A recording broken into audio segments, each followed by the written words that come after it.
Hi guys, welcome to be rich motivation. So இந்த வீடியோவில் நம்ம என்ன பார்க்க போகிறோம் பார்த்தீங்கன்னா, law of universe, law of attraction, law of universe இந்த மாதிரி மாற்றி மாற்றி சொல்கிறாங்களே, இதெல்லாம் என்ன, இது ஏன் நம்ம தெரிஞ்சுக்கணும் அப்படின்னு பார்ப்போம். இது ஒரு ஷார்ட் வீடியோவாக தான் நம்ம மேக் பண்ணியிருக்கேன். ஏன் அப்படின்னு பார்த்தீங்கன்னா, பெருசாக நம்ம ஒரு டைம் ஸ்பெண்ட் பண்ணுறதுக்கு நிறைய பேருக்கு இன்ட்ரெஸ்ட் இல்லாமல் இருந்தால் அவங்களுக்கான வீடியோ தான் இது, இந்த ஷார்ட் ஃபார்மேட்டில். So first of all law of attraction அப்படின்னு நம்ம சொல்லும்போது பார்த்தீங்கன்னா, இந்த ஒரு 3 விஷயத்த நம்ம பார்க்க போறோம். ஸோ அது என்னென்னலாமே பண்ணணும்ன்றது. அ அதுக்கு முன்னாடி லா ஆஃப் அட்ராக்ஷன்னா, உங்களோட எண்ணம் வந்து உங்களோட வாழ்க்கைய மாத்தும் அப்படின்றத நீங்க நம்புறீங்களா? ஸோ என்ன எண்ணம், என்ன மாத்தும் அப்படின்றது தான் நம்ம பார்க்குறோம்.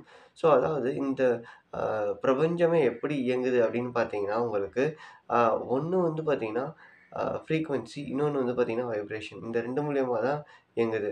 ஸோ இந்த ஃப்ரீக்வன்சியும், வைப்ரேஷனும் உங்களோட தாட்ஸ்ல கரெக்ட்டா இருந்துச்சு அப்படின்னு பார்த்தீங்கன்னா, உங்களோட லைஃப் நல்லாயிருக்கும். இல்ல ஆப்போசிட்டா இருந்துச்சுன்னா, அது ஆப்போசிட்டா தான் நடக்கும். ஸோ இத நீங்க நெறைய இடத்துல பார்த்துருப்பீங்க. ஸோ அத நீங்க ஃபீலும் பண்ணியிருப்பீங்கன்னு நெனைக்கிறேன். அண்ட் அ இந்த 2 விஷயத்த வந்து நீங்க பயன்படுத்துனீங்கன்னா, அதாவது ஃப்ரீக்வன்சியும், வைப்ரேஷனும் சரியா இருந்துச்சுன்னா, உங்கனால எந்த ஒரு அ அட்ராக்ஷனும் உங்கனால ஈஸியா பண்ண முடியும். ஸோ நீங்க நெனச்சத ஈஸியா அடைய முடியும். இது வந்து பார்த்தீங்கன்னா, ஒரு ஜஸ்ட் மேஜிக் இல்லங்க. இந்த மேஜிக் வந்து லா ஆஃப் அட்ராக்ஷன் இத பண்ணீங்கன்னா உங்களுக்கு இது நடக்கும்ன்றது வந்து மேஜிக் இல்ல. ஒரு சயின்ஸ். ஸோ இந்த சயின்ஸ வந்து பார்த்தீங்கன்னா, உங்களுக்காக எப்படி பயன்படுத்த முடியும் அப்படின்னு நினைச்சீங்கன்னா, இந்த ஃப்ரீக்வன்சியும், இந்த வைப்ரேஷனும் உங்ககிட்ட சரியா அத எடுத்துட்டு வாங்க. அ ஒரு விஷயத்த வந்து நீங்க கிளியரா செட் பண்ணுங்க ஃபர்ஸ்ட் ஆஃப் ஆல். இந்த விஷயத்த நீங்க செட் பண்ணிட்டீங்க. உங்க கோல் இதுதான் அப்படின்றத ஃபர்ஸ்ட்டு எழுதுங்க. அப்புறமா அத ப்ரிசைஸ் பண்ணிடுங்க. ப்ரிசைஸ் பண்ணிட்டு அதுக்கு வந்து பார்த்தீங்கன்னா, நீங்க நன்றி உணர்தலோட எடுங்க. அந்த நன்றி உணர்தலோட இருக்கும்போது வந்து பார்த்தீங்கன்னா, உங்களுக்கு ஈஸியா எல்லா விஷயமுமே அட்ராக்ஷன் ஆகும். அதாவது நீங்க இருக்கிற ஒரு உணர்வ மத்தவங்க கிட்ட பிரதிபலிக்கிறதுக்கு தான் இந்த நன்றி உணர்தலோட இருக்கிறீங்க நீங்க. ஸோ அந்த நன்றி உணர்தலோட இருக்கும்போது, அது இன்னுமே சீக்கிரமா நடக்கும் உங்களுக்கு. அண்ட் அதே மாதிரி 3 ஒரு விஷயம் வந்து பார்த்தீங்கன்னா, விஷுவலைசேஷன். ஸோ இந்த விஷுவலைசேஷன்றது அகக்காட்சிப்படுத்துதல். அதாவது நீங்க ஒரு விஷயத்த நெனச்சுட்டு இருக்கீங்க. அத நன்றியோட சொல்றீங்க. அதாவது உங்க கோல் ஒண்ணு இருக்கு.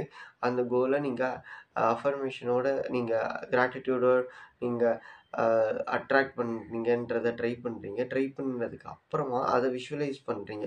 ஓகே, எனக்கு இது நடக்குது, இது நடக்குதுன்னு சொல்லிட்டு. இது மூலியமா உங்களுக்கு என்ன நடக்கும் அப்படின்னு பார்த்தீங்கன்னா, உங்களோட விஷயங்கள் சீக்கிரமா வரதுக்கான ஒரு வழிய நீங்க கிரியேட் பண்றீங்க.